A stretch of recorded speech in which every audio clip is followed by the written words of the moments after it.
Boa noite. Que alegria poder estarmos aqui mais uma vez para adorarmos a Deus, ouvir belas músicas que traduzem para nós uma atmosfera celestial, né? E a gente pode sentir um pouco mais o agir do Espírito Santo através de cada parte da programação. Lembre-se que hoje é domingo, mas amanhã é segunda-feira. Então amanhã também tem, porque é a semana toda, certo? Não é algo normal, né, da nossa rotina, mas você é convidado para estar conosco pela semana e refletirmos um pouco sobre o resgate e a salvação que o Senhor Jesus nos oferece. E você, além de vir, pode trazer também outras pessoas, né, para aprender um pouco mais sobre esse Deus. Hoje nós falaremos sobre a necessidade do resgate. Por que será que foi necessário essa salvação? E apesar de que a irmã já orou, mas agora nós vamos fazer mais uma oração, agora em prol do estudo da Bíblia, ok? Então convido você a fechar os seus olhos e a orarmos juntos. Santo Deus, Tua palavra será aberta nesse momento. Nós pedimos que o Teu Espírito fale conosco, assim como a nossa querida irmã orou agora há pouco, e que o nosso entendimento ele seja centralizado na Sua voz, em nome de Jesus. Amém. Irmãos, nós conhecemos bem a história. O céu, ele era um ambiente de perfeição. Antes do pecado, era um ambiente onde não havia nenhum resquício de maldade. Só que quando falamos de que o pecado surgiu no céu, isso nos parece dar a entender de que o céu não é um ambiente completo. Quando se fala de que o céu foi originador do pecado, dá a entender de que o céu não é um lugar assim tão perfeito como se parece. Só que quando nós estudamos a Bíblia, nós encontramos uma frase muito importante. E eu quero que você leia junto comigo essa frase, que está aqui no livro de Ezequiel.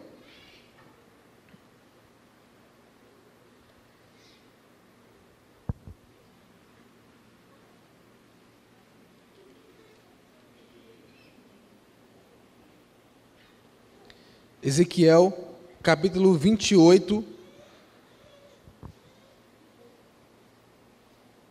versículo 15.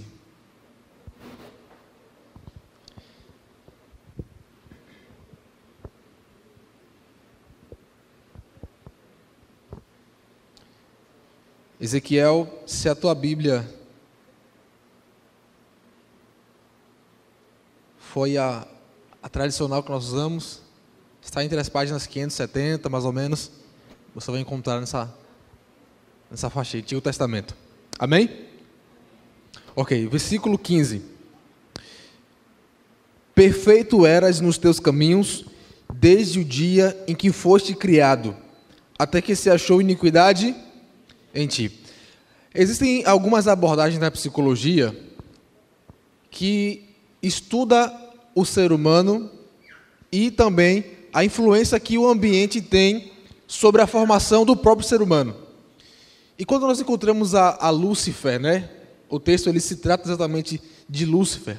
Nós percebemos que não foi o ambiente do céu, ou não foi a situação que levou ele ao pecado. Então não foi uma influência divina que o levou a pecar. Não seria como a psicologia, que trabalha um pouco mais a parte comportamental e do ambiente que influencia o ser humano. Lúcifer, a origem do pecado não se teve no céu por culpa do céu, mas se houve nele mesmo. Então não importa se ele estava no céu, se ele estava em outro planeta, a culpa do pecado, a culpa da maldade, não está no ambiente celestial, mas está em Lúcifer. O texto ele é muito claro quando fala o seguinte: ele era perfeito até que se achou iniquidade nele. Então a origem do pecado, apesar de ser no céu, não foi fortalecido ou influenciado no ambiente celestial, mas foi criado, originado no próprio coração de Lúcifer. Como entender isso? É muito simples. Deus nos criou com oportunidades de escolhas. Eu pergunto para você, cientificamente falando, a árvore do conhecimento do bem e do mal fazia algum mal? Não fazia nenhum mal. Eles morreram? Não. Cientificamente falando, a árvore do conhecimento do bem e do mal era uma árvore comum. tinha nutrientes na fruta, como alguma outra fruta. Mas por que será que Deus ele havia dado aquela ordem? Eu pergunto para você, cientificamente falando, o sábado ele é diferente do domingo, da segunda-feira? Não, não é diferente. Qual é a diferença que existe no sábado e que existia na árvore do conhecimento do bem e do mal? A palavra de Deus. Deus ele havia reservado claramente, distintamente, uma árvore específica com um objetivo. E naquele momento, ele estava mostrando para Adão e para Eva que eles eram seres morais e com oportunidades de escolha. Ou seja, Deus não tinha criado androides, né? Não tinha criado robôs, ele tinha criado pessoas que o amariam com livre e espontânea vontade. E quando nós olhamos para nós, às vezes nós nos queremos perdoar, queremos justificar os nossos próprios erros e falar, Senhor, eu pequei, mas eu posso ser diferente. Eu pequei, mas agora eu tenho uma nova oportunidade. Mas quando nós olhamos para Lúcifer, a gente fala assim, Senhor, ele pecou. Nossa, mas por que você permitiu? Sabe? Como se o nosso pecado, ele fosse menor do que o pecado que Lúcifer cometeu. Porque, na verdade, Lúcifer, Satanás, com os anjos, terão o mesmo destino que todos aqueles que pecarem. Certo ou errado? Não há pecado grave e pecado pequeno. Pecado é pecado. Não importa se ele foi o primeiro pecador ou o último pecador. Não faz diferença para Deus. O que importa é que houve pecado. Então não pense que o diabo, ele é mais corrupto. Pode ser mais corrupto em sua natureza, mas não é mais culpado quando eu escolho fazer o que ele quer. Porque, na verdade, de quem é a culpa das dívidas? É do inimigo? Ou é a minha que coloquei o cartão de crédito para passar na maquineta? Senhor, estou cheio de dívida, é o inimigo que está agindo na minha vida, como se ele pegasse seu cartão para poder comprar para você, né? Então, na verdade, irmãos, o pecado, ele é pecado em qualquer situação, em qualquer circunstância. Mas a pergunta agora é, o que é o pecado? Você vai responder aquela frase costumeira, transgredir o quê? A lei de Deus. E é justamente isso que a gente vai desconstruir. O pecado, ele é um pouquinho mais do que isso aí. Pode passar. Nós vamos ver uma visão bíblica do que é o pecado, porque é esse pecado que nos trouxe a necessidade do resgate. O pecado, eu traduzi ali do texto grego para o português, de uma maneira bem grosseira, assim, um texto mais claro. Ele fala o seguinte: todo o que faz pecado é ilegal.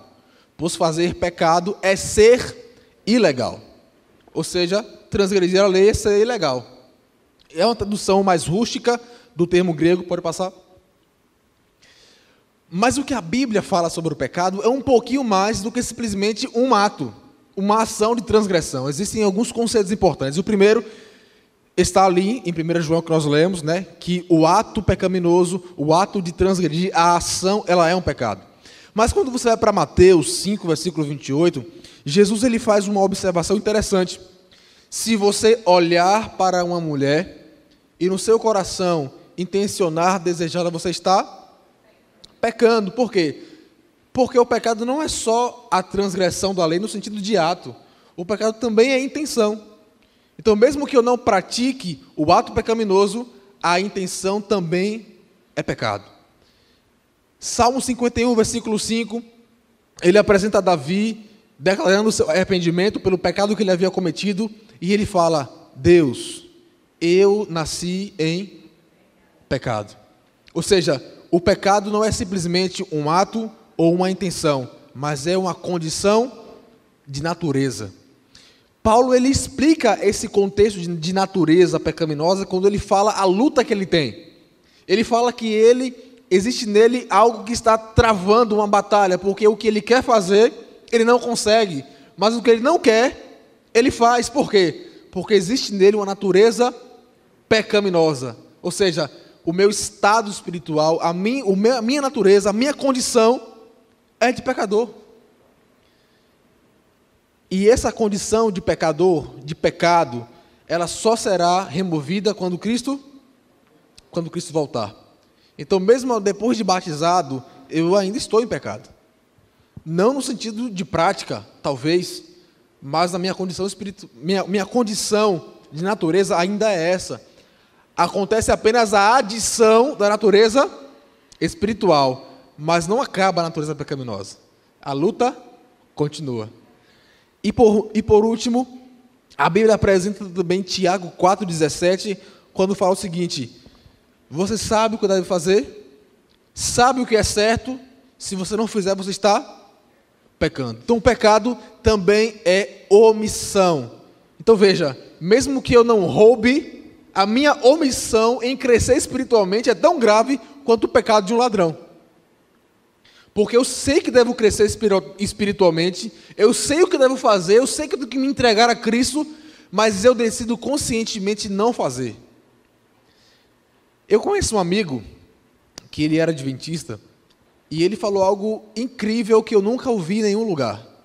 Ele fala assim: olha, eu sei que Jesus vai voltar, eu sei do céu, eu creio no céu, mas eu não quero ir para o céu.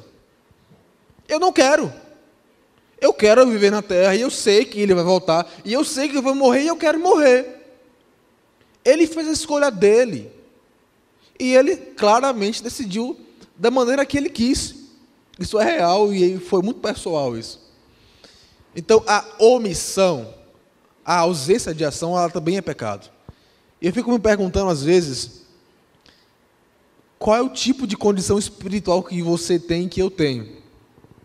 Às vezes eu acho que eu não sou pecador porque eu não roubo, eu não mato. Na verdade, eu sou gente até boa, não é assim? Rapaz, eu não falo mal de ninguém, eu não mato, eu não roubo, não adultero, não tenho inveja, vivo minha vida em paz, eu sou uma pessoa boa. Por isso não preciso ir para a igreja, por isso não tenho que me batizar, porque eu sou uma pessoa boa. Porque eu não faço nada de errado, mas o errado não é apenas o ato. O pecado é intenção, é condição e é omissão. Então, mesmo que você se considere uma pessoa boa, você é pecador e precisa da graça de Deus, mesmo que você não mate, não roube, não tenha inveja e não fale mal de ninguém. Já que é uma frase clichê de muita gente falando por aí, não é isso? Mas tem muita coisa para frente. Pode passar aí? O hebraico, irmãos, é interessante. Quando você traduz um texto do original, seja do inglês para o português, ou de uma outra língua, você ou prestigia a língua original, ou você prestigia a língua que você vai traduzir. Quando nós vamos para o hebraico e para o grego, que são as línguas originais da Bíblia, você não encontra só a palavra pecado, você encontra outras palavras que descrevem amplamente o conceito de pecado. E a palavra avon é a próxima. A palavra hatat, ela tem um significado importante de pecado. Quando você vai ali para Gênesis 4, versículo 7, fala o seguinte: se procederes bem, não é certo que serás aceito, se todavia procederes mal, eis que o pecado jaz à porta, o seu desejo será contra ti, mas a ti cumpre dominá-lo. Deus está falando aqui para Caim, nesse contexto. E a palavrinha pecado que está ali é a palavrinha hatat, do hebraico. No português, pecado é pecado, mas no original, o pecado ele tem outras ramificações que explicam a nossa vida e nossa condição espiritual. Por isso é importante a teologia, para explicar como que a gente vai desenvolver a nossa fé. Pode passar? Então, errar o alvo, sair dos trilhos. O próximo ali é a palavra pechar. Agora não é simplesmente errar o alvo, mas é fazer uma violação consciente, uma rebelião, uma revolta, né? E aí está ali no contexto de José, quando José fala: Senhor, perdoa o pecado dos meus irmãos, porque os irmãos de José pecaram conscientemente, eles se rebelaram conscientemente. Então, a gente consegue perceber as minúcias da Bíblia, né? Os detalhes dos significados, a preciosidade do texto bíblico. Pode passar. E, por último, um dos pecados mais graves é o pecado da Avon. Não é marca de cosmético, é Avon mesmo, certo? No hebraico, não tem nada a ver. Não vai dizer que Avon agora é do demônio, porque Avon é pecado. Não tem nada a ver com isso, ok? Então, Avon é uma iniquidade, é culpa, e ela também se aplica em falhar, em alcançar o alvo da perfeição, em uma desobediência, é uma ofensa a Deus. Lá em Levíticos 10, 17, fala o seguinte: por que não comestes a oferta pelo pecado no lugar santo? Pois coisa santíssima é, e o Senhor a deu a vós outros para levardes a iniquidade da congregação, para fazerdes expiação por eles diante do Senhor. Então, como é que eu posso explicar que o sacerdote estava carregando o pecado do povo?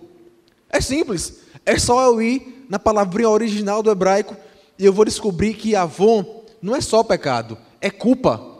Então o sacerdote não estava levando o pecado do povo, estava levando a culpa do povo, de maneira simbólica.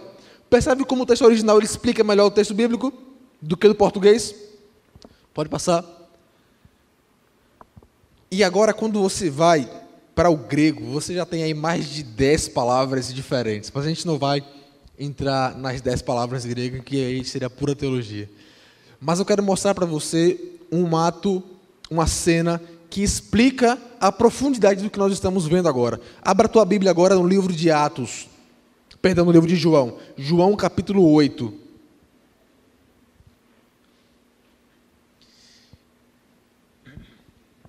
Enquanto isso, pode passar aí uns 10 slides, que eu vou logo para o final. João capítulo 8.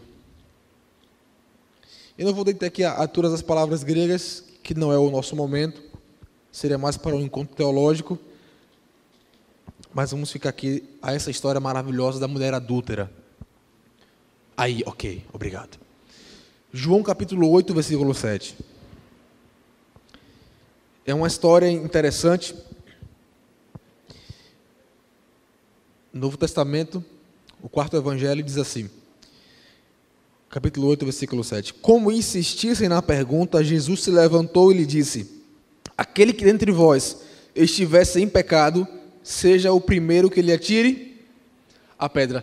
Irmãos, eu pergunto, aquelas pessoas, elas estavam sem pecado? Não. Mas por que elas não estavam sem pecado? Porque você descobriu que pecado não é só ato. Pecado é ato, é intenção, condição espiritual e omissão. Então, de alguma forma, eles estavam em pecado. Se você ler no português, o pecado é pecado.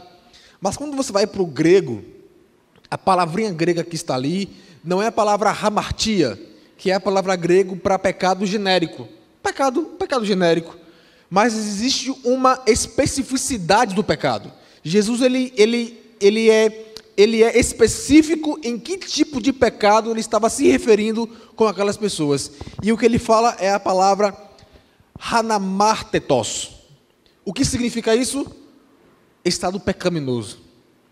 Então o que Cristo estava perguntando para aquelas pessoas não é se eles tinham adulterado, não é se eles tinham roubado, um pecado mais factual, mas o tipo de pecado que ele estava perguntando é se eles estavam sem estado de condição espiritual pecaminosa, que todos estamos. E é evidente que o Espírito Santo toca em sua consciência, e o texto abaixo, o versículo 8 fala o seguinte, pode passar? E tornando a inclinar-se, continuou a escrever no chão. Mas ouvindo eles esta resposta e acusados pela própria consciência, foram se retirando um por um, a começar pelos mais velhos até os últimos, ficando só Jesus e a mulher no meio onde estava. Nesse momento, irmãos, aquela pessoa que fala assim, não, eu vou para a igreja porque eu gosto de lá, é um lugar legal, fala de Deus, mas eu sou uma pessoa boa, eu não preciso me batizar. Ou eu não preciso ter um compromisso com a igreja, porque eu sou uma pessoa boa. Eu não mato, não roubo. Só que você não precisa de Cristo, você não necessita do resgate, simplesmente porque você faz coisas boas. Porque o que vai salvar você não é a bondade que está no seu coração. O que vai salvar você não é o que de bom você faz, suas boas ações, suas boas doações. Não é isso que vai salvar você. Então não pensa assim, nossa, mas eu sou uma pessoa boa, não tenho que ir para a igreja. Mas não é isso que te salva. O que te salva é o reconhecimento de que você é um pecador por condição espiritual, como Paulo fala da sua briga que ele tinha com a carne, como Davi explica como ele nasceu no próprio pecado, é reconhecer essa condição espiritual. Somente isso é o suficiente para precisarmos de um resgate.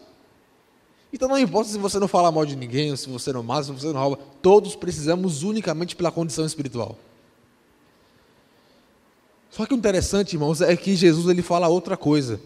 Ele chega para a mulher e fala assim: olha, vai e não peques. Como que Jesus fala uma coisa dessa para aquela mulher? É possível não pecar mais? Não, por quê? Porque a minha própria condição espiritual já é pecador. Mas qual foi a palavrinha grega que Jesus disse para a mulher? Olha, estamos percebendo agora que a teologia bíblica, ela interfere na nossa compreensão. O que Cristo fala é a palavra hamartani, que significa o seguinte: ali essa terceira linha é a versão da Bíblia de Portugal, certo? Português de Portugal. E ela fala o seguinte: não tornes a pecar, ou não peques mais, ou não mais, não de agora em diante. Ou seja, olha, você estava em adultério, mas não mais, não de agora em diante, cometa o mesmo pecado, ou assim, não tornes a repetir o mesmo pecado. Então, quando fala, olha, não peques mais, ou não repita o mesmo erro, esse é o sentido da palavra, que está ali explicitamente. Mas no português é pecado, tudo pecado é pecado. E fico me perguntando, irmãos, a maneira como Cristo, ele atenta para as nossas necessidades. Todos nós precisamos reconhecer a nossa necessidade de mudança. E eu fico me perguntando o que será necessário acontecer para nós percebermos que nós precisamos ser pessoas diferentes. Eu tenho meu pai ele não é adventista ainda, e ele é uma pessoa assim muito curiosa, porque algumas vezes a gente teve semana de oração lá em casa, às vezes ele rasgava as bíblias, expulsava as irmãs, era bem gentil com as pessoas, né? E teve uma certa vez que ele começou a orar conosco, ele começou a ler a Bíblia, e começou a ter momentos assim, até muito sensíveis. Sabe qual foi esse momento? Quando ele perdeu o emprego. Nesse momento, eu não reconhecia mais o meu pai, ele estava totalmente fragilizado e sensível. Eu nunca vi uma pessoa como aquela. E ele retornou ao emprego e retornou também as mesmas atitudes. Eu fico me perguntando, o que deve acontecer com a gente para a gente ter um coração novo? Spurgeon, ele fala algo interessante, Charles Spurgeon: Deus, para fazer um grande homem, ele o quebra em pedaços. Essa frase é dolorosa porque todos nós queremos ser grandes pessoas, né? Em caráter, em valores, profissionalmente. E Deus, ele às vezes usa artifícios para nos ensinar lições importantes. Mas eu quero dizer para você que o sofrimento, ele não é necessário. Deus, ele pode se valer desse momento. Mas lembre-se, não existe só o vale da sombra da morte, também existem os pastos verdejantes. E aonde Ele quer nos levar, aonde Ele quer nos guiar, não é pelo vale, é pelo pasto. Mas se andarmos pelo vale, eu pergunto, eu vou estar menos seguro andando no vale? Qual é o lugar mais seguro, o vale ou o pasto verdejante? Depende de quem está com você. Porque não é estar no pasto verdejante que eu estou seguro. É saber que Deus está comigo tanto no pasto quanto no vale. Porque no vale ou no pasto não importa, quem me protege é Deus. O céu só será o céu porque Deus estará lá. Porque se Ele não tivesse, eu não quero estar no céu. Porque a maior bênção que nós podemos ter hoje é a presença do Senhor em nossa vida. Todos nós necessitamos do resgate que Jesus Cristo veio nos oferecer. Qual é a sua condição espiritual? Será que Ele fala para você hoje, olha, não torne a cometer aquele mesmo pecado, já está vamos por aí, está chegando na cota, não é? Mas Ele é muito especial, Ele é muito benéfico. Nesse momento, o grupo Elas, ele vai cantar uma música. eu peço que você reflita na sua condição espiritual. E o que você precisa decidir para se tornar aquela pessoa melhor que você quer ser? Ou para alcançar a salvação, o resgate que o nosso Senhor Jesus oferece?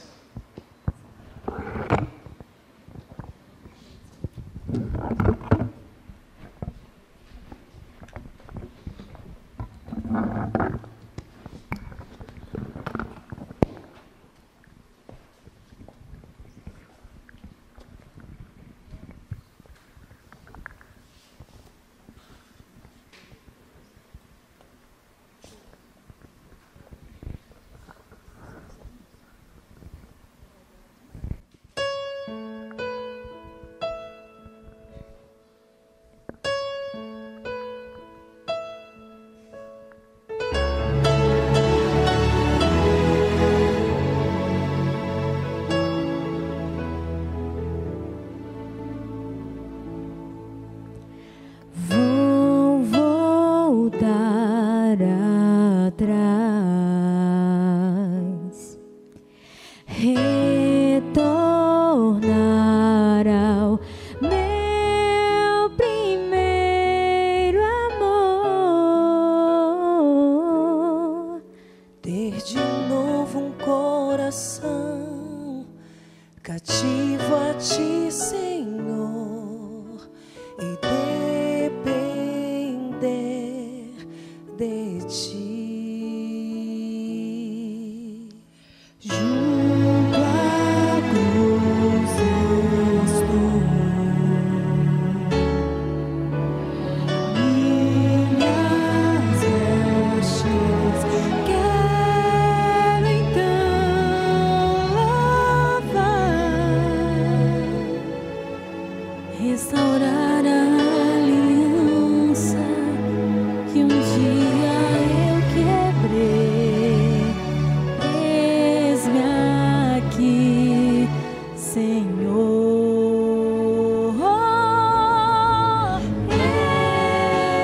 Eis-me aqui.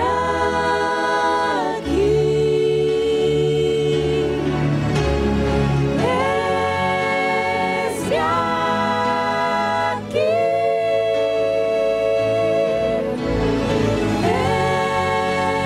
Eis-me aqui,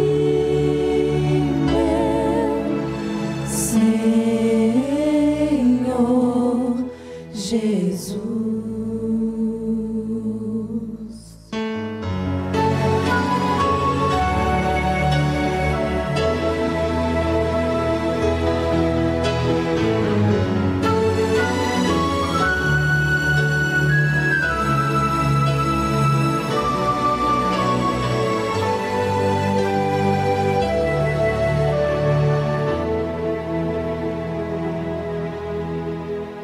Junto à cruz estou, minhas vestes quero então lavar, restaurar a aliança que um dia eu quebrei. Eis-me aqui, Senhor.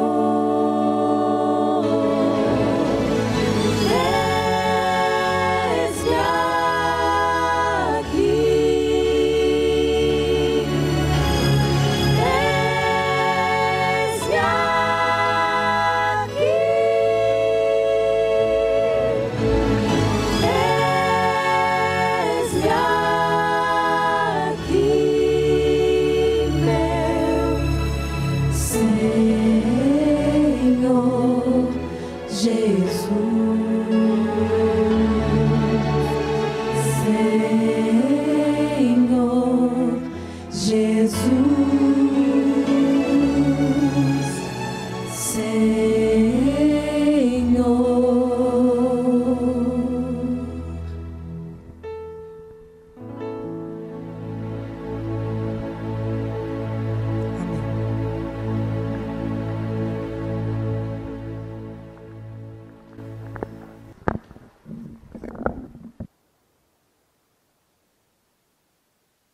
Nós lemos ontem o texto de Romanos, no capítulo 8, capítulo 5, versículo 8, que diz o seguinte: mas Deus prova o seu próprio amor para conosco pelo fato de ter Cristo morrido por nós, sendo nós ainda pecadores. Eu acho que você, talvez, algum dia tenha se sentido inapto a estar na presença de Deus, falar: Senhor, eu sou tão pecador que eu não consigo mais estar na tua presença, eu não me sinto digno de estar aos seus pés pelo pecado que eu já cometi. Só que se você é aquela pessoa que se sente a mais pecadora do mundo, saiba que quando Ele provou o seu amor por você, ou quando Ele decidiu amar você, não era quando você era uma pessoa boa, era quando você era um inimigo. Note que não é a palavra pecador, é a palavra inimigo mesmo. Ou seja, quando você estava contra Deus, foi nesse momento que Ele escolheu amar você. Então não importa o pecado que você tenha cometido, porque a gravidade seja menor ou maior, Ele está interessado em você. Agora a pergunta é: você tem necessidade do resgate? Você tem necessidade de Jesus? Se você tem no seu coração esse desejo de ser recebido por Ele, eu convido você a ficar em pé, para a gente poder fazer uma oração juntos, nos entregando a Deus através de uma prece e pedindo a bênção dEle para a nossa vida.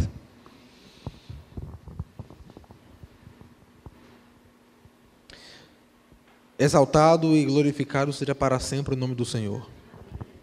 Ó Deus, obrigado pelo cuidado que o Senhor tem conosco, em nos ajudar a crescermos, a desenvolver a nossa fé e a avançar para não mais cometer os mesmos pecados que cometíamos. Pedimos que o Senhor nos ajude a ampliar a nossa compreensão sobre o que é realmente o pecado que nós cometemos ou que nós não cometemos, mas estamos em pecado, estamos no erro. Pedimos que o Senhor nos ajude a entender que não há distância que nos separe do amor de Deus. Não há nada nesse mundo, não há morte, não há nudez, não há espada, não há perigo, não há potestade alguma que nos separe desse amor que há em Cristo Jesus. Porque o Senhor está conosco. E quem é contra nós, Senhor? Abençoe a tua igreja, que o Senhor nos ilumine para estarmos ao seu lado. Nos dê uma semana que já se iniciou na tua presença, que amanhã à noite possamos retornar para mais uma vez adorarmos a Ti.